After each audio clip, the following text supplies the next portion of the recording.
goals-0. Of course, significant regarding the title race. Not only those 3 points, but also in the goal difference as well. Do you want some records that were set tonight? Here we go then. They've outscored opponents 31-3 in their last 7 Premier League matches. They're the first English club, the top 4 divisions, to win 3 straight away games by 5 or more goals. Meanwhile, very much the other end of the spectrum, Sheffield United, the first English club to lose 3 straight home games by 5 or more goals. And what does it mean? It means we've got one heck of a title race, don't we? Between now and the end of the season, just 2 points separate the top 3. That victory for Arsenal, as I mentioned, gives them now a goal difference of plus 45, 6 ahead of Liverpool, 10 ahead of Manchester City. For more on this, let's get some guests in, shall we? Mario is with us, Nadem as well. Let's start with the positives for Arsenal. They were brilliant. Absolutely brilliant, and what they do so well is they can play in tight areas. When they're in the top third of the field and they're in and around the box, they're even better than Manchester City at finding the right pass at the right time. And they make it look so easy. There's nothing clever about what they do. They just find the right pass. And if you watch them train before the game, when they have their warm-up, they play those little triangles on the corner of the penalty box for 20 minutes before they go out on the pitch. So it's something they work out all the time. And plus, you've got Martinelli, who can run like the wind down the left-hand side. And you've got Saka, who, as you mentioned, was absolutely brilliant. And Declan Rice, because Jorginho was playing, Declan Rice can then make forward runs. Yep. Havertz led the line much better than he had done before. I thought it was an outstanding performance. And at the moment, I would say they're almost unplayable. When they had that little mini break, we were like, this is Manchester City's time to shine now. They're going to work their way through the gears, as they have over recent seasons when they went on to the league title. But you see Arsenal bettering them in this run, and this is such an important time of the season. I think Arsenal are playing the best football in the league, but bar none. And they do have a little bit of catching up to do, well, a couple of points with everybody else, but the top 2 are just kind of purring along so nicely. But saying that, you look at Arsenal, and I spoke about them, I remember speaking about them defensively earlier in the season, about how hard-working they were. And without question, I think Arsenal, as a team, are the hardest-working team in the league. The Declan Rice goal, if you look at his movement in the box, never switches off, never stops running, and all of a sudden, he's in the perfect place to pick up the ball from Bukayo Saka. And that just kind of speaks to not just Declan Rice and his impact, but how everybody at Arsenal continues to work everywhere on the park. And it's showing in terms of results. They had their little mini break, and all of a sudden they seem to have pressed a reset. They've got things in Arteta has got this team right where he needs them to be. At a time where we're normally talking about City peaking, City putting distance between them and everybody else, Arsenal, for me, again, are the ones that are showing no signs of slowing down. Added to that, and while Martinelli does limp off, Thomas Partey gets minutes. And you just wonder, as those players come back into the fold, how that enhances Arsenal and this title running. The biggest thing I would say is that at the moment, teams can get 10 men behind the ball, and it's difficult to break them down. When teams get 10 men behind the ball, Arsenal have no problems about breaking them down. Sheffield United came out and they were going to be defensive. From the very first minute, Arsenal created 2 or 3 chances in the very first minute. And it was just because they're so clever in and around the box. Mario, how would you handle Saka? And don't say kick him.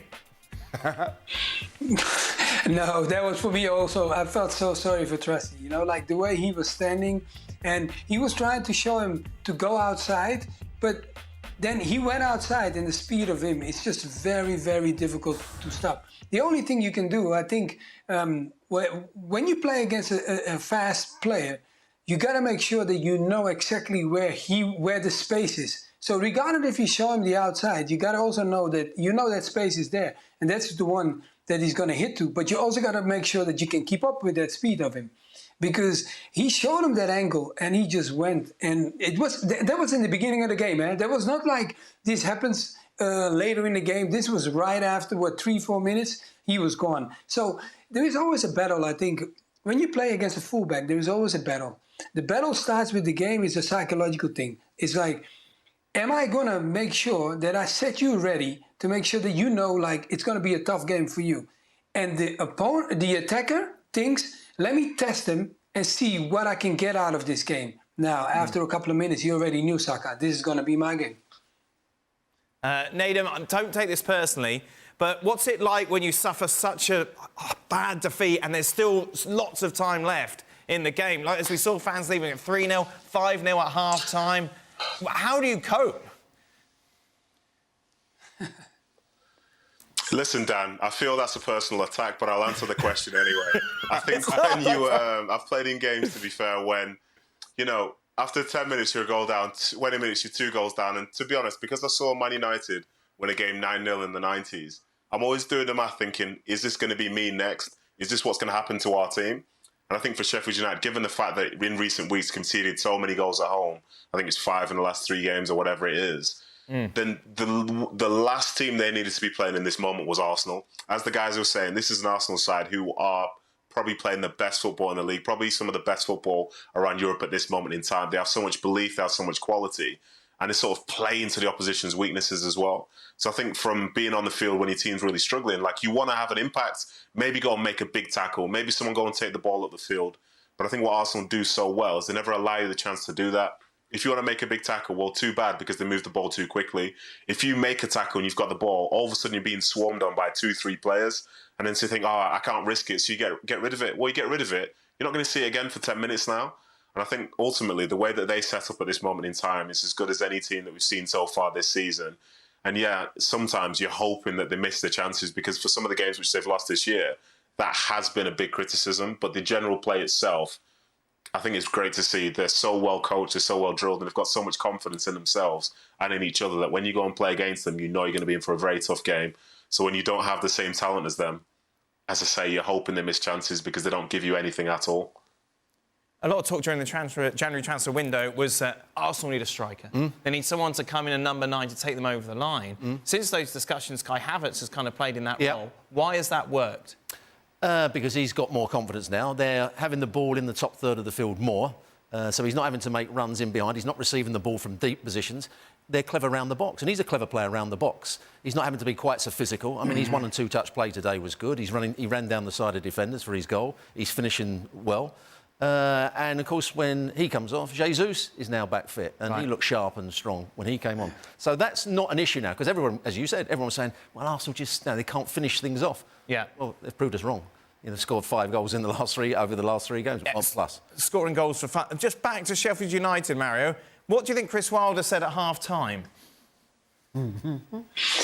Hey, look, when things like this happen, the only thing... OK, when something like this happened to myself, I remember I had a coach like Steve Bruce.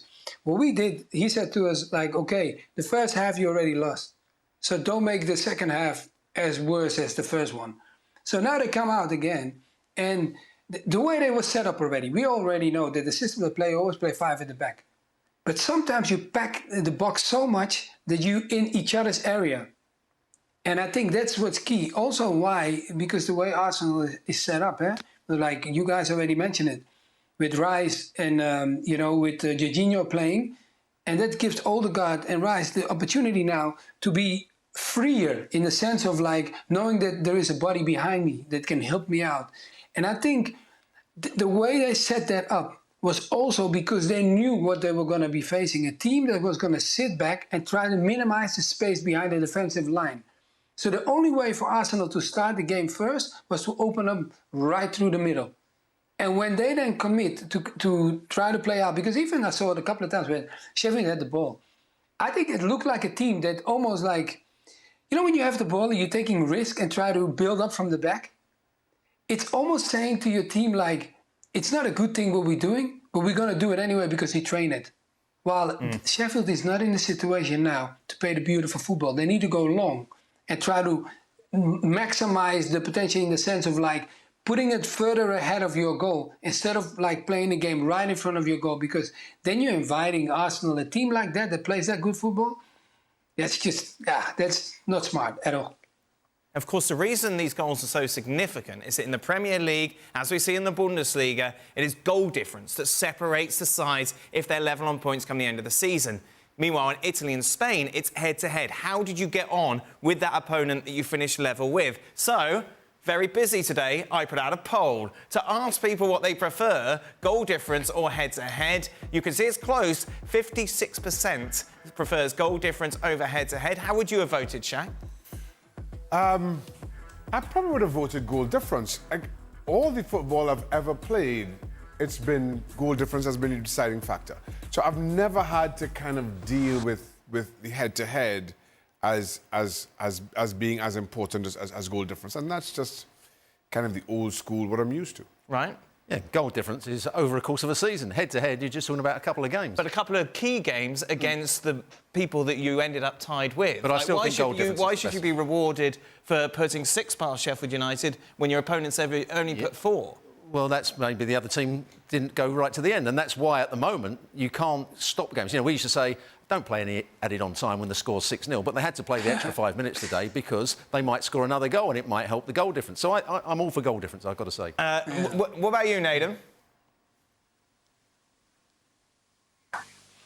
To be honest, having been somebody that's only ever done goal difference until I went to MLS, I think the head-to-head thing, I don't mind it, you know. And I know some people in England will be, oh, this is outrageous, why would you think such a thing? I think it sort of makes the value of that second game against that other side so much more important. You know, if you lose that first game against a side that's going to be up near the top with you, the importance of winning and winning well means that if you do that, that does count as an extra point as such. Whereas I think with goal difference, obviously, every game itself is different. There are different modes. And as Stuart was saying and Czech was saying, it does matter. But I like that element of head-to-head because then, say if you do go and win a league above someone because you beat them twice, you will feel like you were the better team, even if the other team managed to score more goals in games, you know, that didn't feature you at all. Mario?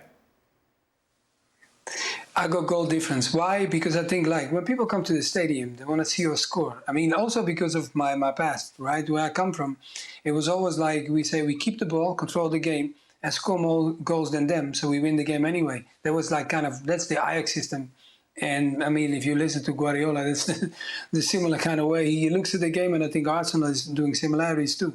Yeah, we want to score so many goals as we can and try to win beautiful. Of course, later on in your career, I played maybe for other teams that they were thinking the other way around. But in the beginning, I was definitely built like that, and I think that's, for me, the best way.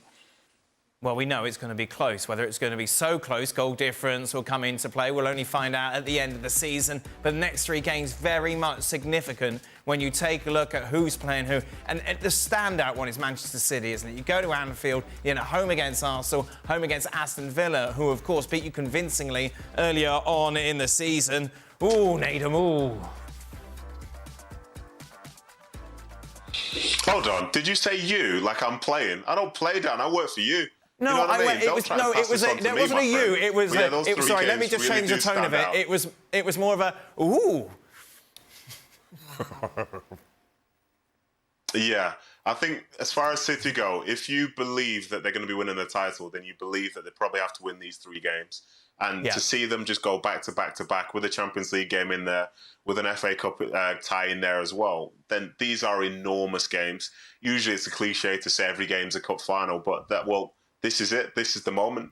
I think if they drop points in this window, it's going to be very, very hard for them to catch a side like Arsenal, who are playing some of the best football we've ever seen from them, and then from like Liverpool as well, who are going to be bringing more and more players back who have that feeling and they know the importance of it being the last season with their current manager.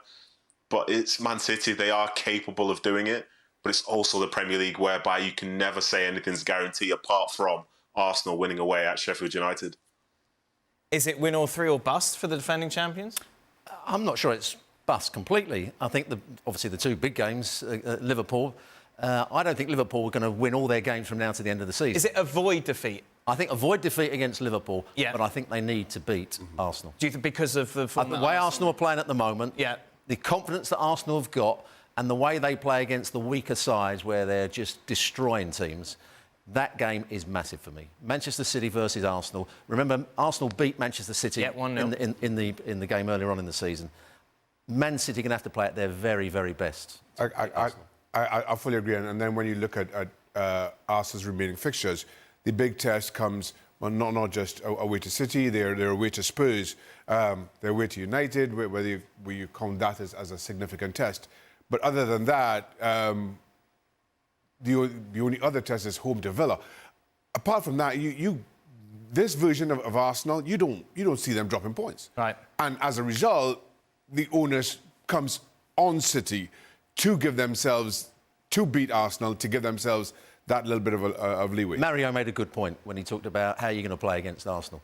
There's only one way you're going to beat Arsenal at the moment, and that's to say, OK, we're going to put players in forward areas and we're going to go long. We're going to test their two centre-halves. We're going to test is White a really good defender when the going gets tough, and not sit back and allow Arsenal to play their football, then be creative in and around the box. Let's put them under a bit of pressure. I'm not talking about Man City, because Man City can play, but other teams, go long, let's put them under a bit of pressure and make them have to fight for their victory. If I offered you 5 points from those 3 games, would you take it with a draw against Liverpool and Arsenal, Needham?